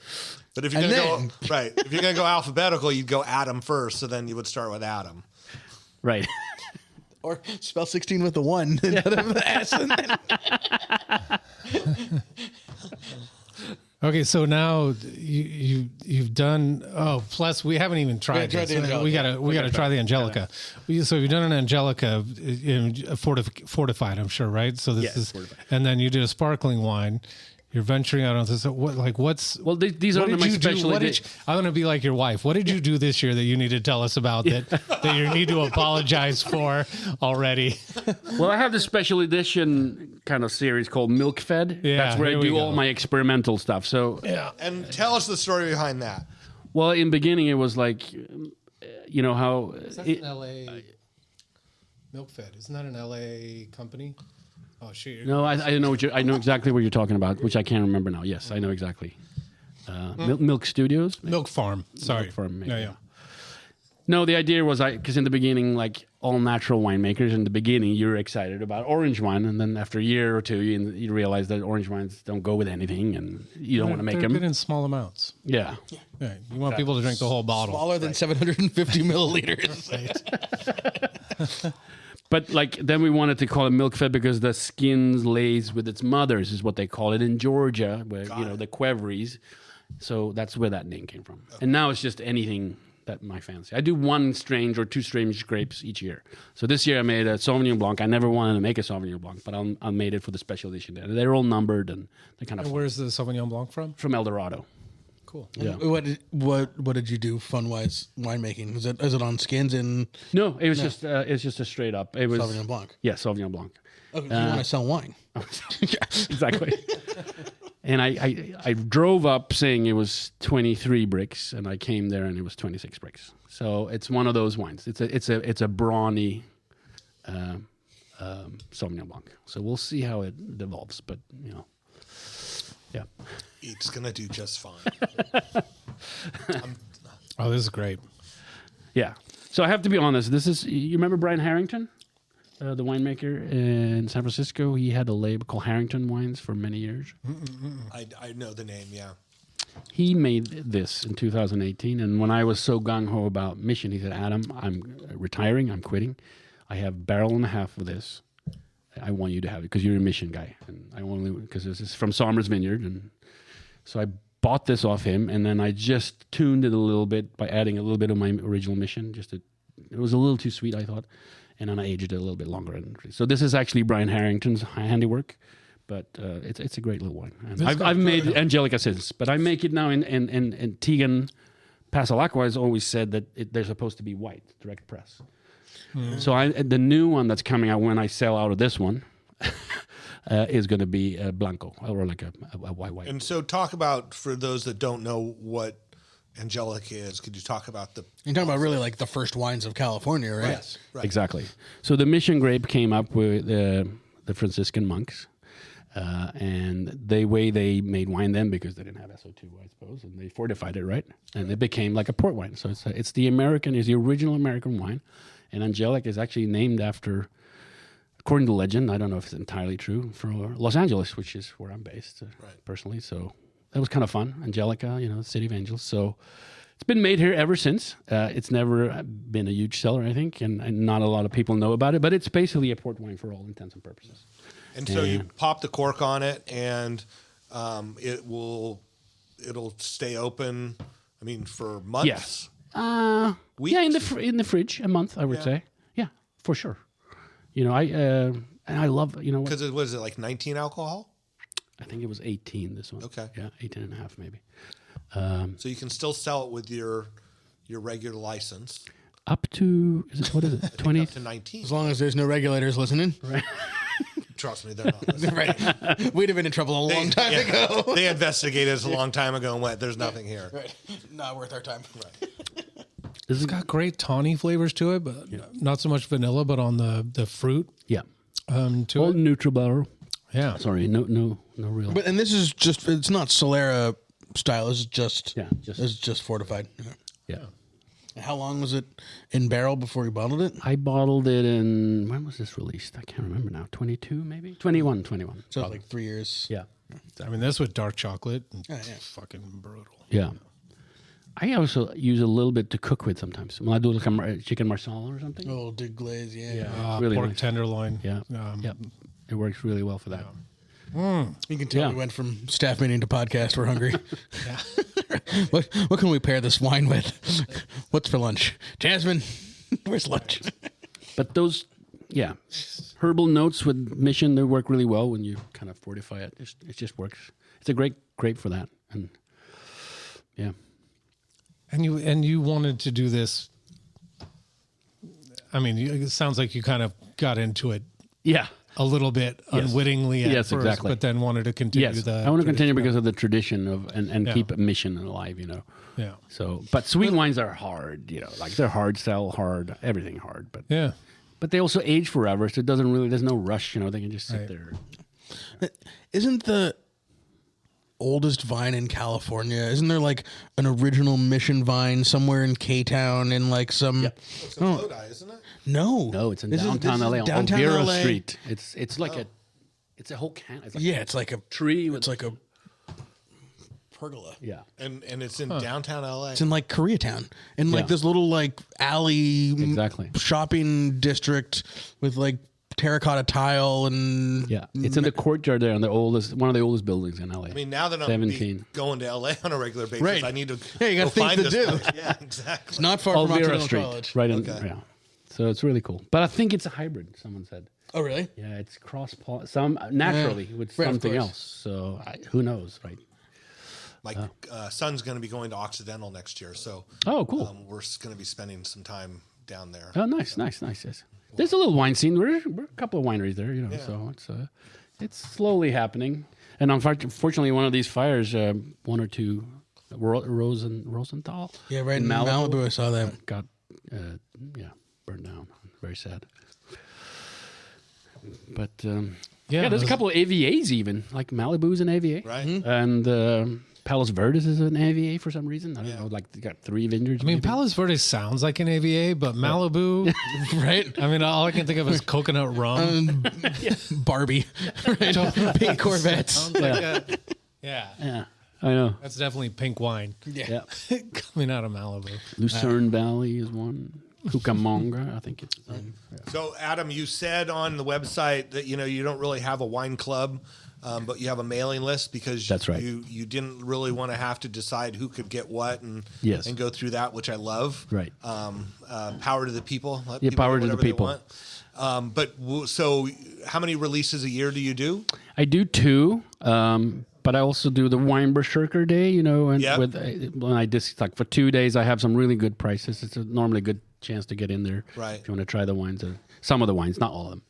And so it's actually 2.5. Okay. Release. Sometimes I release a new wine there just Right. for the fun of it. Okay. Yeah. Yeah. Or something I want to move quickly or something. Right. Yep. And that just passed, right? Isn't it usually? It's coming up now in the end of January. So Oh, it is? Yeah, 31st, I think. And so, But fall and spring. It's normally what I do. And so, right now, there's a bunch of wines up on the website. Yeah. Too many. There's a few that are sold out, which I love that you leave those up there. Yeah. You got to Yeah. the illusion of right. Build exclusivity and Exactly. scarcity. Right. Right. Yeah. I got to get in here There's quick. nothing wrong with After the podcast, it'll all be sold out. Better go on there and order some. Buy a case. Right. Exactly. Will you give out your socials and then the website and Sure. So Sabelli-Frisch.com, that's the winery website.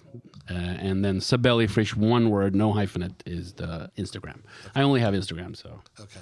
I want somebody who's listening to go to Instagram and click on the link and go buy a bottle Do that, please. just to fuck the get one. get the algorithm rolling in the right direction. Exactly. Like, Yeah, do that please. myself. Yeah. Please. Yeah. You can buy the cheapest one, the $19. The least expensive, Adam. Yeah. The least Oh, yeah. expensive. Sam's had marketing classes before. He's been Tell. in this before. Yeah, the marketing school of Phil Kateri. You will buy these grapes. Like a Jedi mind trick. Totally. But I don't really need these grapes. Oh, you need these Yeah, grapes. you really, but you want them. Well, All right. Well, you got any grievances in the wine business that you want to bring up? The airing of grievances. Yeah. Instead of shout outs, we're going to do the airing people of I hate? grievances. No, Yeah. no. How about some shout outs? Anybody you want to shout out? Yeah, a shout out to Abe. He's been super helpful in the past. Patrick's been really good at Patrick Capiello at Monterey. As always, we've stayed close over the years, and he's been great. And Retroactive dinghy. I feel like I know the Bedrock guys, although I don't know them at all. But like I feel like I know them somehow. So I'll shout out to them because I really like. They've managed to do what I want to do, and that is, they can do a lot of different grapes without losing focus somehow. I don't know. It's a skill they've really like. They feel focused, but Well, he it has doesn't people. dilute the brand. If I put it that way. He has a lot of people. Yeah. Talented people actually that work for him that No, not only absolutely. help him with his stuff. and Cody do their own Rasmussen. He thing. gave me Cody is the focus. Yeah, totally. Cody gave me a Riesling vineyard that they passed on in Santa Barbara. So he's been really also super helpful and very nice. I fucked that wine up, but that's another story. That's probably how he gave it to you. Yeah. That one fucked up last year. Oh, Thanks, Cody. Give it to that guy down in LA. Remember, the solution to pollution is dilution. Right. You might figure out something to do with it. Just think about that.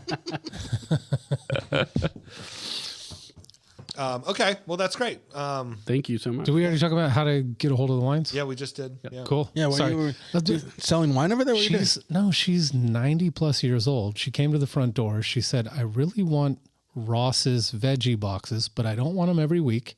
And I don't do email. I don't know how to get a hold of him, but I heard you guys were a drop-off spot. This is Kennard Family Farms, Seven Moons Farms for those of you. So I just texted Ross with her contact information so he can actually call her on the phone and talk to her. And Old school, yeah. Well, and since we're talking, they are suspending their farm boxes for the winter to focus on they got a stand at the Friday morning market here in Sonoma. Oh. So if you are a local listener trying to get some of that Kennard Family, Seven Moons Family Farms goodness, Friday mornings at the market. Until I think it's just sort of like until spring and everything kind of bounces back into full production and because it's been all lemons, a lot of lemons, celery, squash, and then these pumpkins. I don't know if they're pumpkins or they're kabochas. squash. I Those don't know big what round they are. orange ones. I'm still trying to figure out what to do with them. You got to roast them and then make soup out of them. Okay. That's a good thing. You know, Butternut and acorn, I'm totally fine with. These things are they're just kind of chili, intimidating. curry. That's like a good squash for like curries and stuff like that. Okay. All right. Yeah. It would go great with some Mission wine, actually. Probably fantastic. Score. Love the way it all came together at the end. Land the plane, Sam. Land the plane. Well, one more question. So, Adam, you drove up last night? Yeah, from the evacuation thing. Yeah, I mean, it was for you. I came evacuated of to course. the Winemakers podcast. No, but you guys drove up last night? Yeah, we stayed halfway. I live on the I-5 during harvest, so Right. I know every nook and cranny. So Yeah, what Every kind of car comfort were you inn. Well, in? Motel. Yeah. So I wanted to talk Super about 8. that a little bit. We kind of waxed over. So Harris Ranch. You live in L.A. yeah, You make wine in Lodi from grapes from a number of Right. places. Right. So what are you driving? What do you do? How do you do? So I normally drive up in the evening before, drive all night. I'd sleep a little bit in the truck, maybe 3-4 hours, and try to hit the pick at like 5 in the morning. Yeah. Pick, and then load up. Back in the days when I had my LA winery, load up and drive back. So it was an intense kind of. There's a lot of coffee. Yeah. And it was really, Like when you rental came U-Haul back to truck at LA, times you and come stuff? back at like 11 at night and you have to process grapes. That was the hardest. You've been up 24 hours already. more or less, and then you have to start, destemming at like 11. That really sucked. Right. With no forklift. With no forklift. But and sometimes I would just load them in and deal with them in the morning. Yeah. But yes. But you take the little risk of higher VA sometimes if you don't. The shorter time you can do that, and the better. And I had this whole plan of making like a mobile destemming unit on the trailer so I could process them there, but it's never happened. There's no money. I love this. Cake Bread had a thing at one point where they had something like that. Yeah, they processed in the vineyard. A lot of the big guys are processing in the vineyard nowadays. Yeah. Pressing white grapes in the vineyard. Really? Yeah, just hauling juice. Right. Yeah. I thought you were going to say they were doing it on the road on the way there. I was going to be super impressed. Yeah. That would be kind of dope. And then you're going to go with the chilled tanks. It could be awesome if you could design something really cool. But it's going to be a pricey thing to do. Well, like I said, it's Cake Bread, so they Right. They needed to spend some money. Right. Yeah. Right. Capital X. And Adam, what kind of car are you driving? So I drive a 1995 Ford F350 flatbed, and I have a trailer behind it. So And what kind of stereo system? like I said, cheap Sony. Cheap Sony. And what kind of music are you listening to when you're riding up and down the Good highways? point. I know you guys are music. Swedish house music. I'm joking. Oh, sweet. I love it. I do everything, but I'm an old metalhead, so I'll listen to 70s and good. rock, basically. I could 80s see- rock. Metal on I-5 being really good. And being a combination. Swede, Europe. 'Cause you need I that play anger. Europe. You know what I mean? Right. Blast Europe. Yeah, Final cool. countdown the whole way. It's been the final countdown for 5 hours. All right, cool. So you're kind of the perfect person that we talk about for having this podcast is actually someone who doesn't have a national spotlight. Thank you. I mean, honestly, How many listeners you got? I don't want to. we don't Thousands know. and thousands of Bart's mom. I mean, it's we don't know. Right. Yeah. the less we There's know, no statistics. The less, on when the you- less we know, the better. Yeah, You're right. we'll give you contact information for the guy who owns the podcast network. And If you tell can him how many if you can get downloads. any information out of him that we have been unable we get to. some free information, which I think we get on the first week of release. It's like 700 downloads, and then it usually builds up, over the next few weeks to about 1,000 and up to 1,200. Right. But that's Then it downloads. but that's only downloads, and most people. And I don't download anything. They stream, you mean? So those numbers can't be measured? Well, they can. We just don't have a budget. you have to pay for it. You have to pay for that information. And like I said, the less we know, the better. There's way more streaming than downloads. Yeah. Because for sure, because I don't download anything. No. So 700 downloads is already that. Tells me that's That's like you got paying- a lot more paying than that, of customers, course. right. Yeah. That's Right. great. That's awesome. Except for they're not paying. If you want to pay, please pay. Pay some, or what's it They're called? not paying us. Patreon? They're paying Patreon. Yeah, and that's again, right. the less we know, the better. Right.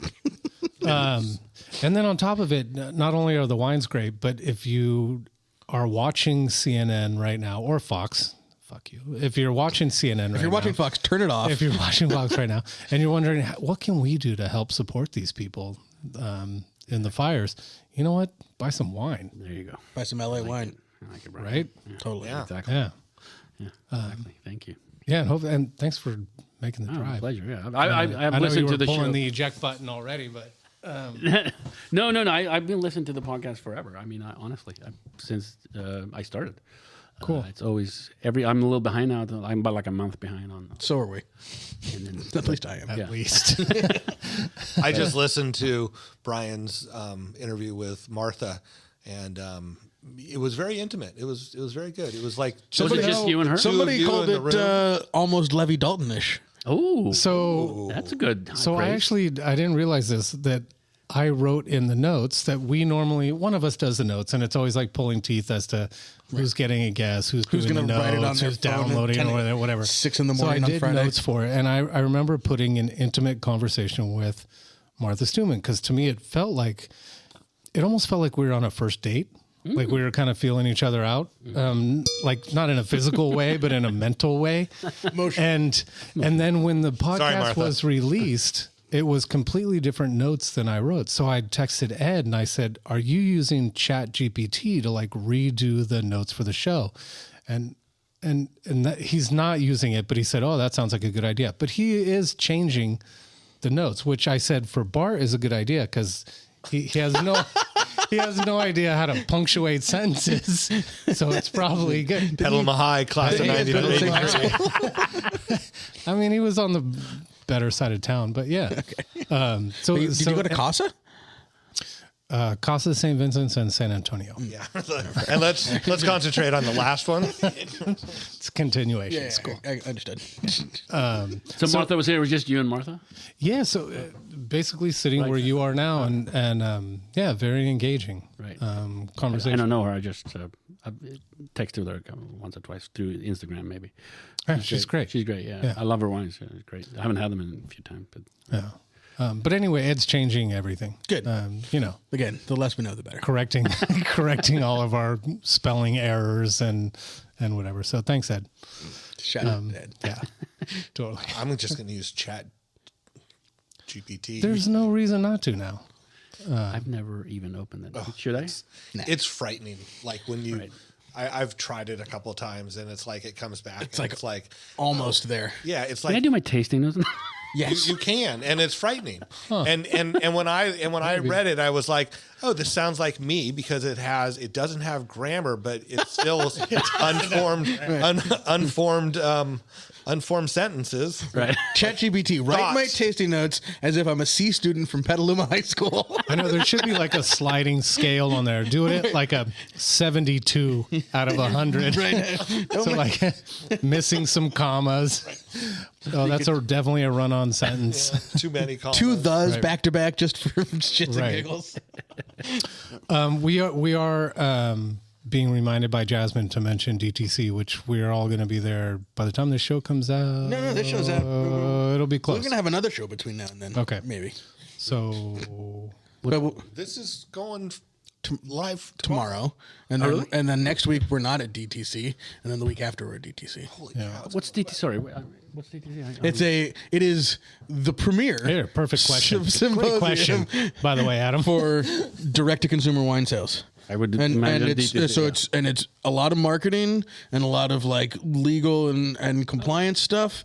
And you know, as far as conferences go, for something that spends like 3 days deep diving on a really granular subject, which is selling wine direct to consumer, and it's in 2 weeks.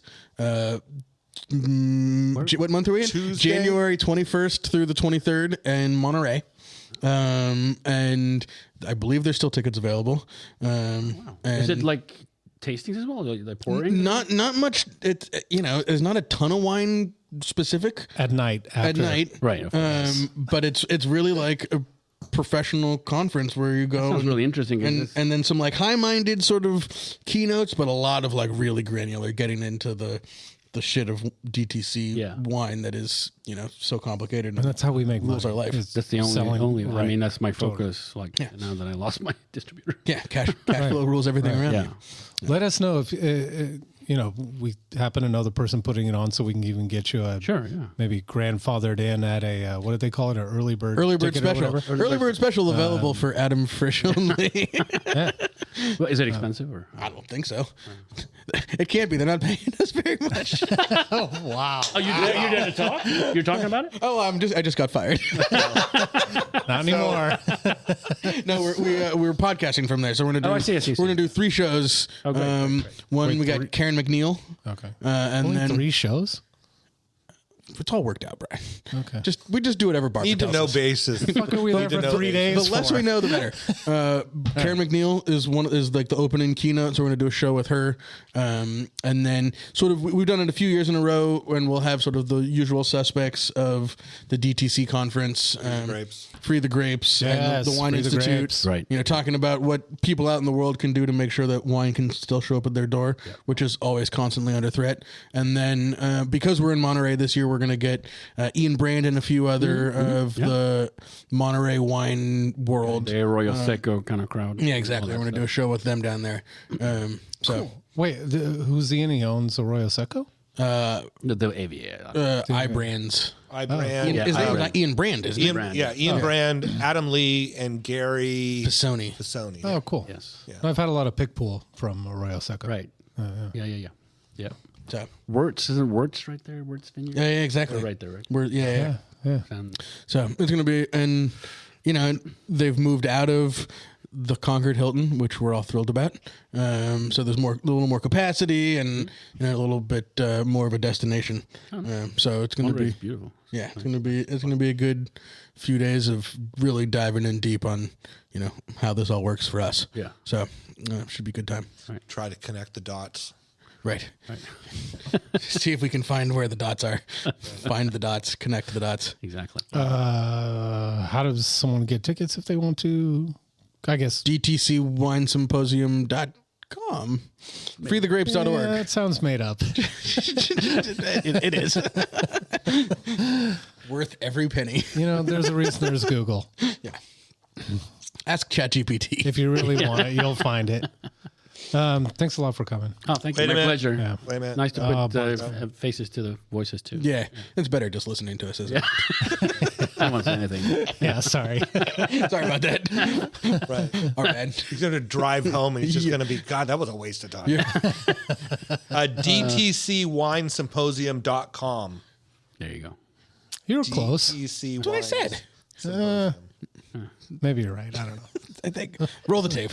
Exactly. We have other shout outs, Brian. What are we doing? We got Adutet release dropping at the same time the DTC conference opens, which is Combi's birthday, January 21st. And actually, you put some of those on the menu, right?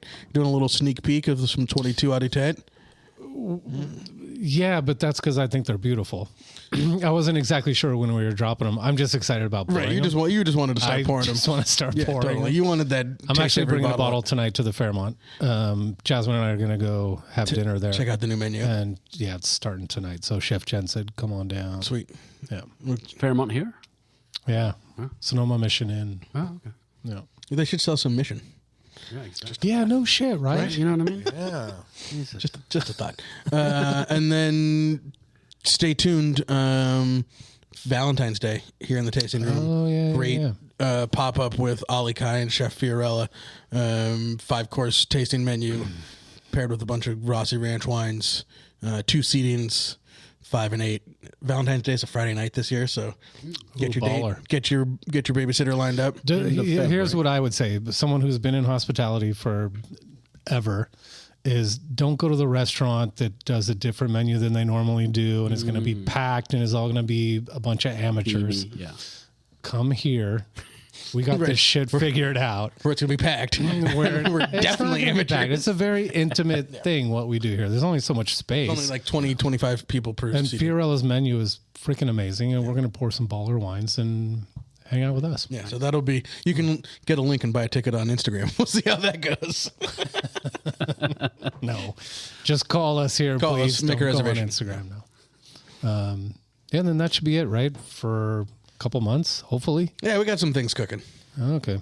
Good. The It's whole thing funny that- how Sam plans the events and Brian just has to make them happen. That's, No, it ain't how it happens at all. There's no formula. No. I the think carburetor is the boss. I think by New Year's Eve, we all just sort of needed like a couple weeks to kind of go, okay, we're done with last year. Let's decompress a little bit. But it's time to ramp up again. So Do you do these 2025. Once a week or shows? Shows, yeah. When we can. shit? we prefer to do like 2 in a week and try to get ahead. Take Right. weeks Take off. a week It off. doesn't really happen very often. So, all right. Well, I am starting Tuesdays at the Tank, and I'm going to be open on Tuesdays. Did you copyright that? Tuesdays at the Tank? And it just kind of came out. Right. I like it. First drop here. Well, I like it. I mean, Minute it's 119. funny. Right, exactly. Bart's tasting room is an old redwood tank. Oh, really? One of those huge Giant, like yeah. a door and you kind of got in there. Yeah, it's Really hard to put pictures up on the wall. Yeah. Right. Nothing straight. 140-year-old redwood wine tank. Oh, wow. On brand. Probably had some mission There in was it. definitely Right. some mission Right in there. at its time, for sure. Don't tell Morgan he's going to try to buy it off you. It's funny. Joel has said to me a couple times, he's like, I got to come up and see that thing. Right. He goes, I looked at that a lot. Next thing you know, it's going to be filled with San Giacomo Merlot. Which is great, by the way. It is. No, I'm doing Tuesdays in the Tank. I'm going to be open on Tuesdays, and my idea is anybody in hospitality or people that work at other wineries and they want to come in for a free tasting, come on in. We'll try to do a little education. I'm going to brown bag a wine every week, just to kind of pour off and try to bring some. Right. Wait, of your own wine or someone else's? I mean, who knows? We'll see. It's in a brown bag. You never know. It's been fun because there's been a lot of outreach. People coming to try to outreach, try to get people to come. Right. If someone's looking for another place to come see me, right? And so I've got all these bottles that I've just kind of left, and so I'm going to bag those up, and sometimes it'll be mine, and sometimes it'll be them, and we'll just taste them. So. No diggity? Is that where you're going with that? What? No diggity? Hell yeah. Can I ask a question to the professionals? No, but seriously, because everyone asks me, when are you going to start a tasting room? And I do back on the napkin math, and I'm like, I can't. I don't know. I don't know but does it work? I mean, does it carry its own costs and then some, or just at least? I think that depends on what your costs are. Right. I don't know what the rents are down here on the plaza in Sonoma, but I imagine some of them are pretty steep. Right. And the back of the napkin, I go, well, if you have to open up on, February 1st and you have to sell that many cases for the month. Right. I have a hard time doing that. Yeah. My place, and then not to mention going in and trying to create the ambiance that you want. Right. That costs money. I was able to get into a place that had a soul when you walked in the door, right? And the rent's reasonable, right? So it's been working for me. Yeah. I'm still not there. I still need to sell more wine. Yeah, so I can bottle more wine. But supplements. But it's working for me. Okay, great. So I think it's a matter of where you at and what your rent is. Right. The number really to calculate isn't rent and bottles sold. It's the price of new customer acquisition. Right. Okay. And that's a much harder number to figure out. And for sure, when you have 1,000 customers, the 1,001st customer acquisition is going to cost more than the first 1,000 did. Yeah. Right. So that number is always going to be rising until you can figure out ways of expanding that and scaling that. And I think from a tasting room standpoint, the necessary cost is what it takes to gain a new customer and to have a place for existing customers to send their friends, because that's really what people want to do is they want to say, hey, I found this really cool thing. Yeah. And then go check it out. Yeah. Exactly. And drop my name, whatever, Right. So that those costs is where the value of that is where it starts to justify the costs. Adam, I've been in business for a number of years now without a tasting room. Right. And I have to tell you that if you looked at the number of people on my mailing list and my wine club, it's pretty small for as many years I've been open, because acquiring those customers is tough. Yeah. Right. And there's higher churn on them as well. Normally when they come and sign up there, they go for it to kind of be there for the tasting, and then they might sign off. Right. Or even they just buy wine, Right. I mean, that's the whole thing. And then will they tell their friends? Will they bring their friends back? So, so that's been something. And I also have found that when I used to do big public tastings, and people would go, "Oh, these wines are really